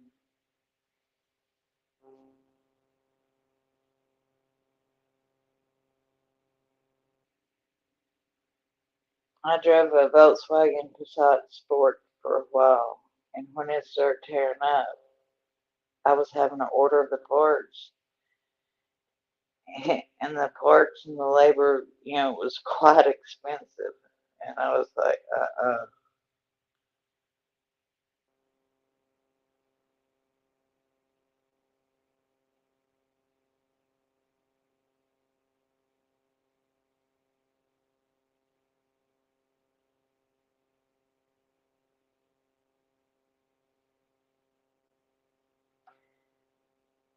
After all that testing I had done yesterday, the doctor called today and he could not find anything wrong. They do not know why my stomach is hurting so bad. He said the ulcer that was there the last time he looked had healed up. So he don't know why my stomach is hurting so bad.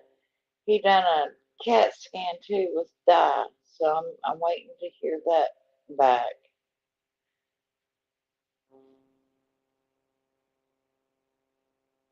So we're gonna do some more testing, but he didn't see anything.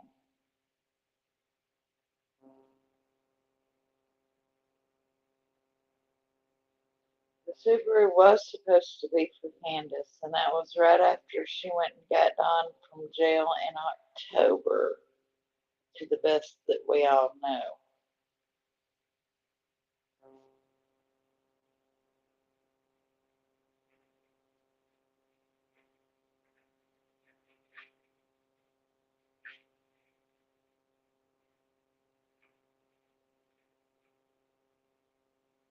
I don't think it's my diet, Queenie, because I'm not able to eat anything. Everything I eat makes my stomach hurt. It doesn't matter what it is, so I just don't eat. I've been living on ice and just pretty much ice. I think it might be the steroids that I've been taking, the steroid injections for my back. He said sometimes steroids and NSAIDs can cause your stomach to hurt like that.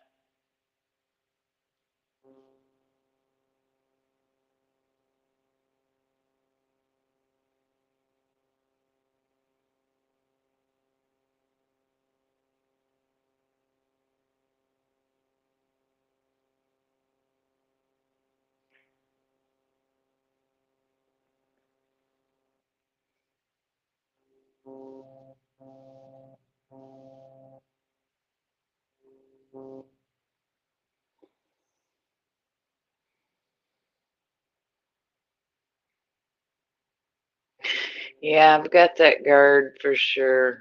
So when I do eat, that's real bothersome.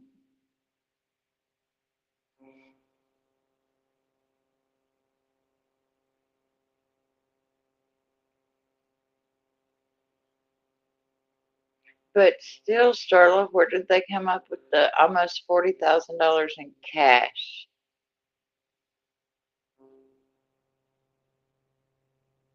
Yes, Queenie, I have put on, it seems like 30 or 35 pounds out of nowhere, and I'm not eating. And I feel like I am swelled up like a tick and can't hardly breathe.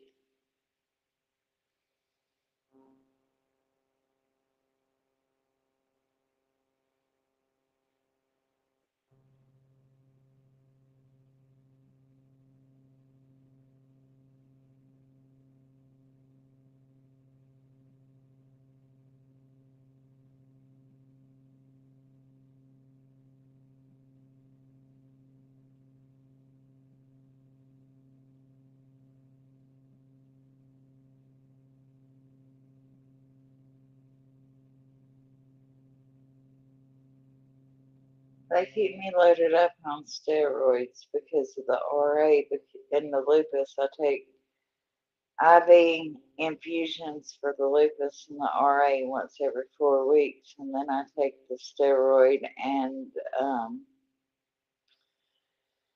oh, what do you call it? Injections for my back.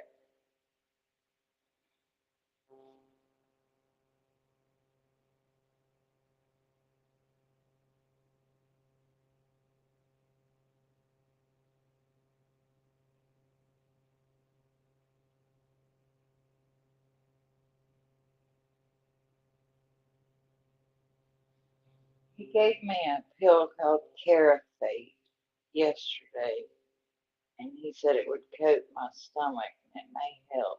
So hopefully that'll help some.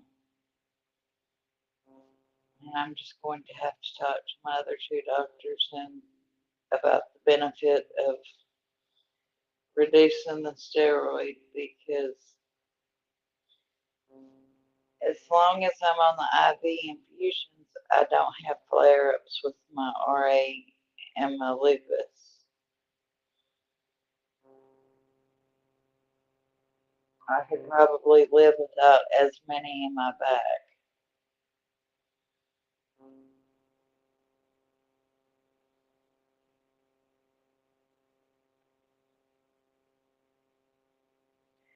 Girl, I normally wear like a size 9 in jeans, and I am up to like a size 14. I feel like I have swallowed the whole pig, just or a hippopotamus or something.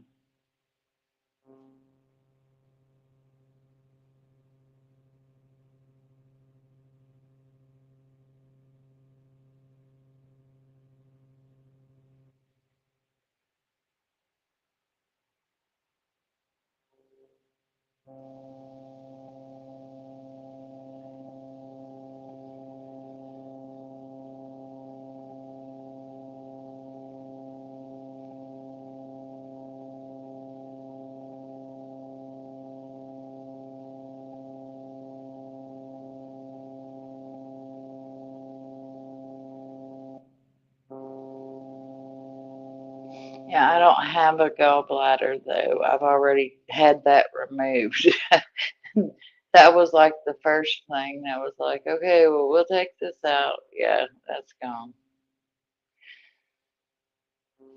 He's pretty sure it's the steroids.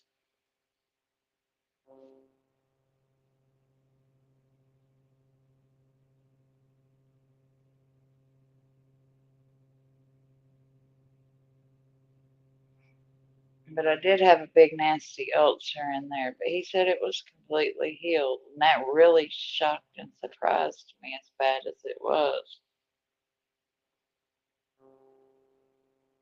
But it's better because there, there's no food in there. That's why.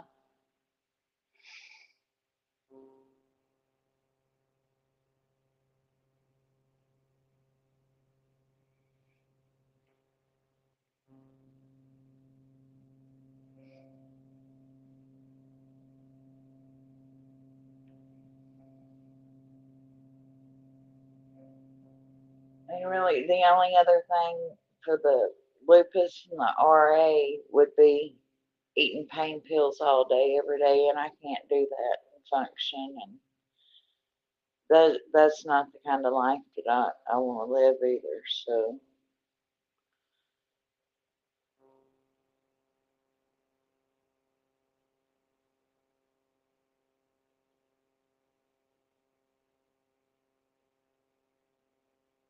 I'm just going to have to talk it over with all three doctors and see what my best option is going to be about it.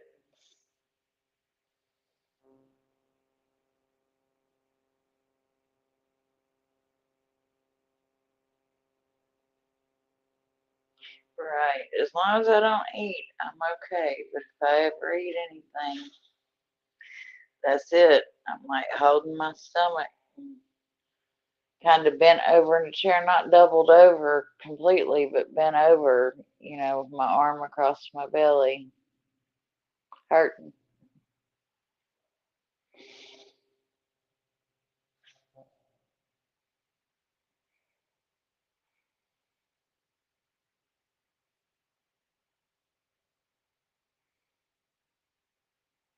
And it's like today, my daughter wanted to take me out to eat, and I was like,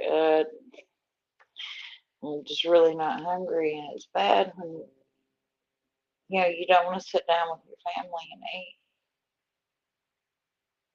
But I went with them anyway, and I ate a little bit of banana pudding while they ate,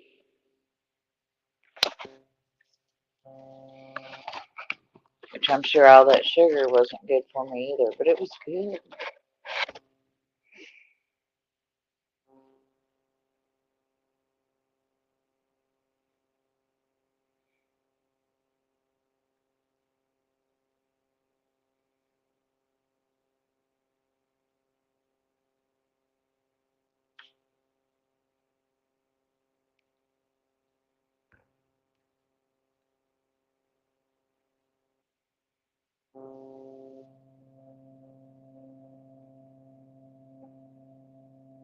And we were at, Cracker Barrel, and you got to eat, something southern when you're at Cracker Barrel.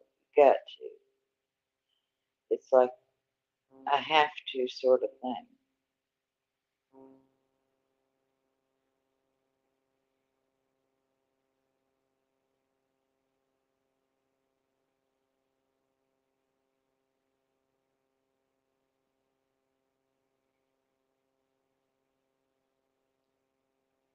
When what you do is you pull up some owl sounds on YouTube and find you one that's isolated to where it is actually a real owl sound,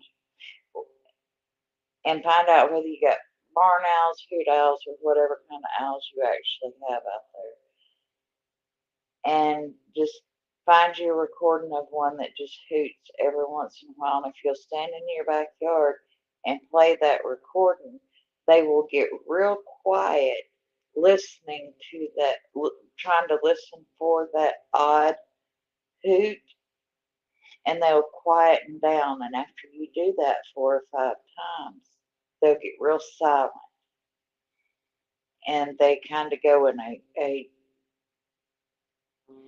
hiding mode. It's kind of cool the way they react to it, though. Oh, yeah. Sometimes I'll play like a mating call just to get them wound up out there.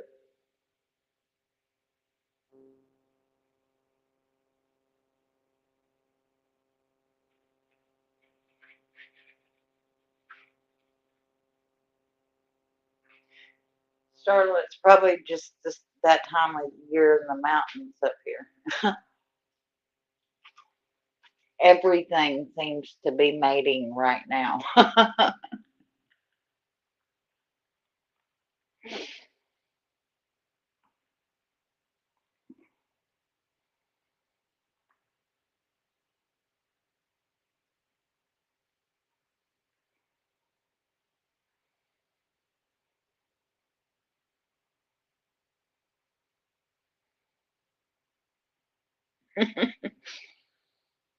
That's funny, Leanne.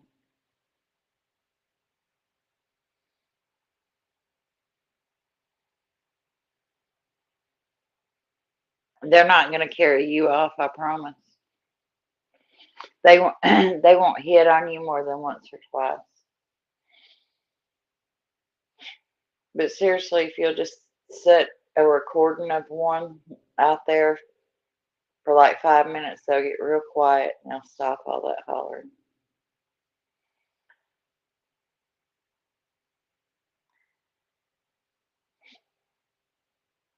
No, owls don't attack people.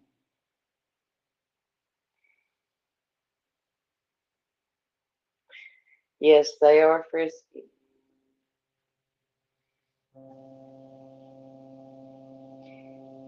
Now, I have found the carnation drinks. They are pretty good.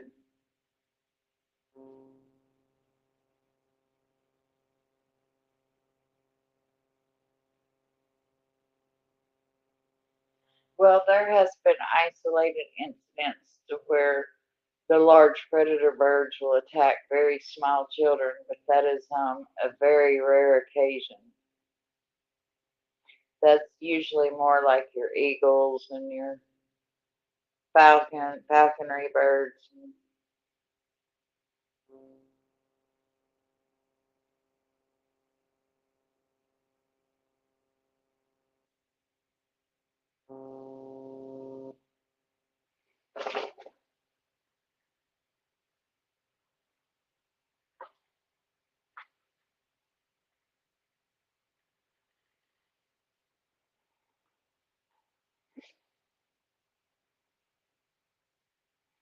Yeah, you can play their own sounds back too.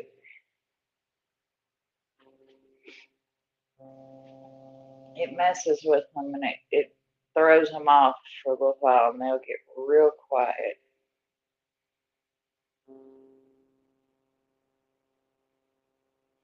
It's just 11 here. I'm on Central Time still.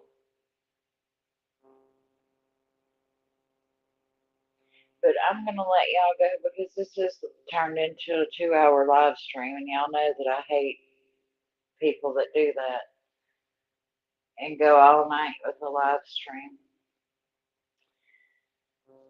And I've pretty much gave you all the information that I could give you for tonight. So I do appreciate you guys being here and I love you guys because without my loyal subscribers, I would just be sitting here talking to myself about nothing. So I love you guys dearly and I thank you from the bottom of my heart for being here. And I will catch you guys on the flip side. And y'all have a beautiful evening. And I will bless you too, this guy. I appreciate that. And I will see y'all on the flip side sometime tomorrow. Good night.